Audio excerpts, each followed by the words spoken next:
ኤርሚያስን ለማጥመድ ነበረ፣ ግን አልተሳካላቸውም። ስለዚህ ውድ ቤተሰቦቼ እሱ ሰውዬው ስለተያዘ ሚኪ አልኩኝ ኤርሚያስ ያሳሰረው መስሏቸው ኤርሚያስን በጣም ይከታተሉት ነበር። ዛሬ የነበልባል ክሩሞች ላይ በጣም አደጋ ደርሰዋል። የነበልባል ካሜራማን በጣም ተጎድተዋል። ውድ ቤተሰቦቼ ነበልባል ላይ ያሉ በሙሉ ሁለት ቦታ ሆነዋል። ምክንያቱም መረጃው ትክክል አይደለም፣ ትክክል ነው መረጃው በማለት ግጭት ውስጥ ነው የገቡት። ይሄ በሙሉ ሲደረግ ካሜራማኑ በዚህ ልክ በጥይት ሲመታ ጉዳት ሲደርስበት ኤርሚያስን ምንም የሚያውቀው ነገር የለም። ምክንያቱም ማታ አካባቢ ነው ተደውሎ ቶሎ ብለህና ተፈልጋለህ ደረጀ ተገኝተዋል ተብሎ ነው የወጣው ነበረው። በጣም የሚያጠራጥር ነገርና አስደንጋጭ ነገር ነው የተፈጠረው። ውድ ቤተሰቦቼ ነገሩ ደግሞ ካሜራማኑ ቤት ስፒከር ተቀምጠዋል። ድምፅን የሚቀዳ ነው የተቀመጠው የተባለው። ያን ነገር ደግሞ ማን ያደርጋል ተብሎ በጣም ጥርጥር ውስጥ ነው የገቡት። መቼም እናት እንደዚህ ነገር አታረግም። ፍቅረኛው ነው የሚባል ጥርጣሬ የወጣ ነው። አንዳንድ ወሬዎችን፣ መረጃዎችን ሹክሹክታ የወጡ ነው። እኔ በ4 ወር ውስጥ ሰው እንዴት በዚህ ልክ አምኖ ይቀርባል? እንኳን በአሁን ሰዓት 4 ወር ተውትና 4 ዓመት እንኳን ሰው ልጅ ማመን በጣም ከባድ የሆነበት ዘመን ነው አይደል? እንደ ውድ ቤተሰቦቼ በጣም ከባድ የሆነበት ሰዓት ነው። ግን የነበልባል ካሜራማን እንዴት በ4 ወር ውስጥ ፍቅረኛ ተብዬዋ አምኗት ቤቱ ድረስ መታታድራለች። አብሮ ነው የሚያድሩት፣ አብሮ ነው የሚኖሩት ማለት እንዴት ነው ፍቅረኛ የሚባለው? ምክንያቱም ሳይገቡ በፊት አንድ ላይ ኑረው አንድ ላይ ህይወታቸው ያጣጠሙ ደስታቸው ያጣጠሙ ከዛ በኋላ ትዳር ውስጥ ሲገቡ ጊዜ እንዴት ነው የሚኖሩት? እንዴ ይሄ እኮ እኔ አላቅም፣ ምንም ነገር ማይዋጥልኝ ነገር ነው። አሁን አደጋ ስላደረሰች መረጃ ስላቀበለች ሳይሆን ማንኛውም ሰው እንዴት ነው ተዋወቀ ቤት ድረስ ሴት ልጅ የወንድ ቤት የፍቅረኛዋ ቤት እንዴት ትመጣለች? ለዛውም በ4 ወር። እንዴ ሴት ልጅ እኮ ክብር አላት። በክብሯ በስነ ስርዓት አንድ ወንድ ልጅ ከወደዳት ውጭ ይገናኙ። እሺ እሱ ምን ይፈቀዳል ማለት አሪፍ ነው ማለት አይደለም፣ ደግፊው አይደለም። ነገር ግን ቤት ድረስ ሂዶ ማደር 3 ቀን 4 ቀን እንዴ ከዛ በኋላ ምንድነው የሚፈጠረው? እንደዚህ አይነት መጨማለቅ ሀገራችን ላይ ሰላም እንዳይኖር የሚያደርጉት እንደዚህ ጋጣ ወጥ የሆኑ ሴቶችና ወንዶች እኮ ናቸው። እኔ ዛሬ በመጎዳቱ በጣም አዝናለሁ፣ አሳዝኖኛል። ነገር ግን ፍቅረኛው በዚህ ልክ አምኖ በ5 ወር ቤት ውስጥ ገብታ እንድታድር እንድትኖር ማድረግ አልነበረበትም።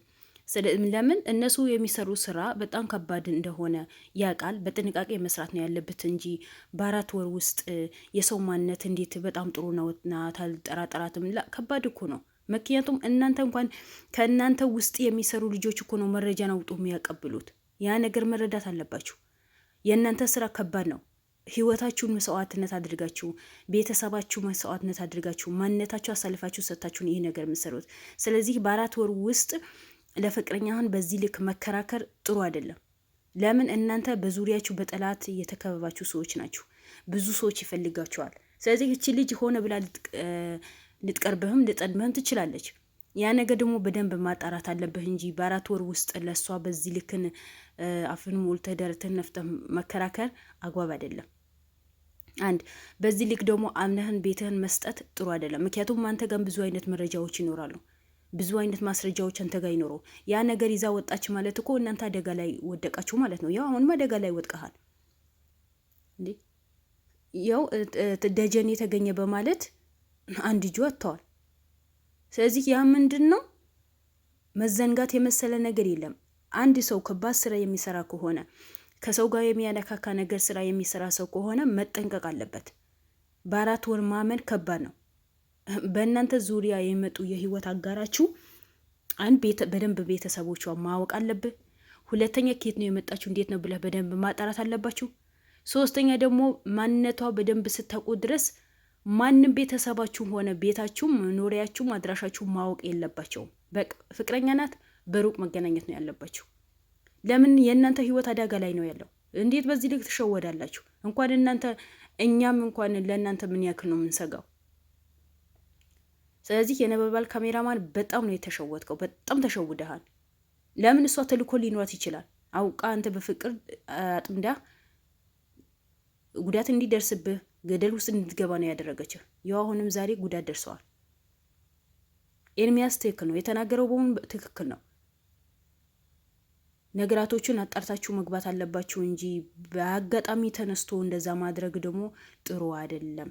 ማንኛውም ሰው ቤታችሁን ማሳየት የለባችሁም። ከቤተሰባችሁ ውጪ ሌላ በእናንተ በህይወታችሁ ጓደኛ ይምጣ፣ ፍቅረኛ ይምጣ፣ ምንም ይምጣ በሩቅ ማስተናገድ ነው ያለባችሁ። የእናንተ ማንኛውም ነገር ሴቭ ማድረግ አለባችሁ። ማንኛው ሰው ማወቅ የለበትም። አንተ ጭራሽ ቤትህን ታሳድራታለህ። ጭራሽ የስራ በወጣህበት ደግሞ ቤትህ ከፍታ ገብታ ነው የምታድረው። ቁልፍም ሰጥተሃት እንዴ! በ4 ወር የሰው ልጅ እንደዚህ ከባድ አይነት ወንጀል የሰራ ከሰው ጋር የተጋጨ በዚህ ልክ ሰውን አምኖ ቤቱን ሁሉ ነገሩ ዝርግፍ አድርጎ ይወጣል እንዴ? በዚህ ልክ እኔ ወላሂ እዛ ድርጅት ወይስ እዛ ክሮ የምሰሩ ልጆች በዚህ ልክ ትሸወዳላችሁ ብዬ እኔ በምንም ተአምር ማለት አልጠራጠርም አላማችሁ። ምክንያቱም በጣም በጥንቃቄ እንደምሰሩ ነው ማውቀው። አሁን አንዴ ተከስተዋል፣ ግን ማናችሁም ቢሆን በሱ መማር አለባችሁ። ሰው ማቅረብ የለባችሁ፣ መጠንቀቅ አለባችሁ። እኔ ፍቅረኛ አትያዙ፣ ቤት አታምጡ አይደለም። በደንብ ማን ያ ሰው ፍቅረኛ ስትይዙ ጊዜ ማናት፣ ከየት ናት የመጣችሁ፣ ቤተሰቦቿ ምንድናቸው፣ ምንድናት ብላችሁ አሁን ነገራቶችን ወንጀሎችን እንደምታጣሩ ያ ነገር ማጣራት አለባችሁ። ምክንያቱም ያ ሰው ከጀርባው ምን ይዞ እንደሚመጣላችሁ አታውቁም። ምን አይነት ሙሲባ ሆኖ እንደሚመጣ አታውቁም።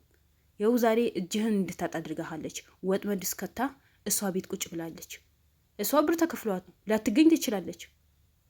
ብሯ ተቀብላ ነው አንተ የሸጣችው። ምክንያቱም በአሁኑ ሰዓት ሰው ብር ካገኘ በኋላ የፈለገ ነገር ማድረግ ይችላል። ያው ትናንት አያችሁ አይደል? የሉል የገዛ ስንት ነገር የለፋላት የደከመናት ጥሩ ቦታ እንድደርስ ያደረጋት ልጅ አይደለም እንዴ? ሰርጌ ብላ ደግሳ 700 ሺህ ብር ተቀብላ በምግቡ ላይ መርዝ ያደረገችው እኮ ይሄ ገዛ የሚያውቃትን ስንት ዓመት አብሮ የኖሩትን ብዙ ነገር ያደረገላት ልጅ እኮ ናት። ስለዚህ ለምን ደግሞ አትማሩት?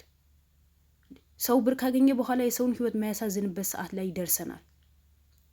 ስለዚህ በፈጠራችሁ ራሳችሁን ጠብቁ። በዚህ ልክን ራሳችሁ ጥላችሁ አትሂዱ።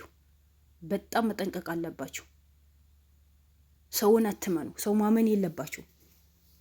ለምን እነሱ በዙሪያችሁ ሂደው እናንተን ለማጥመድ ስለሚፈልጉ አንድ ሰው የፈለገው ብር ይከፍላሉ። ያ ሰው እናንተን ለማጥመድ ሆነ ብሎ ይነሳል። ለማንኛውም ፈጣሪ ሙሉን ጤናህን ይመልስልህ። አሁን ቢሆን የቀራችሁ ደግሞ መጠንቀቅ አለባችሁ። በዚህ ልክን እንዲህ ዝርክር መሆን የለባችሁ። ራሳችሁን መጣል የለባችሁ። ኤርሚያስም ራስን መጠበቅ አለብህ እኮ። እሷን እኮ አንተ ማግኘት አልፈለገችው እኮ የሆነ ችግር ቢኖር እኮ ነው። የሆነ ችግር ቢኖር እኮ ነው። ስለተጠራጠረችህ ወይ ያውቅብኛል ወይ ማንነቴ ይጠይቀኛል፣ ያው መርማሪ ጋዜጠኛ ስለሆንክ ይመረምረኛል ብላ ፈርታ እኮ ነው ገና ለገና አንተ ስትመጣ ምትሸሽህ። ለዛ እኮ ነው የዛኔ እኮ መንቃት ነበረባችሁ። ለምን እቺ ልጅ ምንድን ነው? ምክንያቱም የእሱ ጓደኛና አብሮ ነው የምትሰሩት፣ ስራችሁ አንድ ላይ ነው። ያ ነገር ስለሆነ እሷ አውቃ ነው። ግን እሷ ነገሩን በሙሉ አጣርታ ሆነ ብላ እሱ ለማጥመድ ነው የገባችሁ። ተሳካላት። እኔ በዚህ ልክን እናንተ ራሳችሁን አሳልፋችሁ ትሰጣላችሁ ብዬ ያኔ አንዳንዴ ነገራቶችን ያጋጥማል። ግን በዚህ ልክን ገና በ4 ወር የተዋወቃትን ሴት ሁሉ ነገር አምኖን ማንነቱን፣ ቤቱን፣ ሚስጥሩን ትሰጣላችሁ ብዬ እኔም አንድ ቀን ተጠራጥሬም ማለት ምንም ጭራሽ አላስበውም እንጂ አላስበውም ነበር። ለማንኛውም ኤርሚያስ ተረጋጋ። ሁሉ ነገር ያጋጥማል። ያጋጠመን ነገር ደግሞ አሁን የራሳችሁ ራስ በራሳችሁ ተያይዛችሁ ነገራቶችን መፍታት አለባችሁ። እሷም በአስቸኳይ ለህግ መቅረብ አለባት። ምክንያቱም በእናንተ ላይ እንደዚህ አይነት ነገር መስራት የለባችሁ። እናንተ እውነተኛ ሀቅ ይዛችሁ ነው የምትጓዙት እንጂ እንደነሱ በብር ተታላችሁ አይደለም። ያ ስለሆነ ልጅቷን ከየትም የትም ፈላልጋችሁ አምጥታችሁ ለህግ መቅረብ አለባት። ካሳ መካስም አለባት። ስራ የሚሰራ ልጅ እንደዚህ አድርጋ እጁ እንዲያጣ አድርጋ ነው ቤት ውስጥ ያስቀመጠችው። እና ለማንኛውም ጥሩ ነገር ያሰማን። ወዳችኋለሁ ውድ ቤተሰቦች። ላይክ አድርጉ። ባይ ባይ።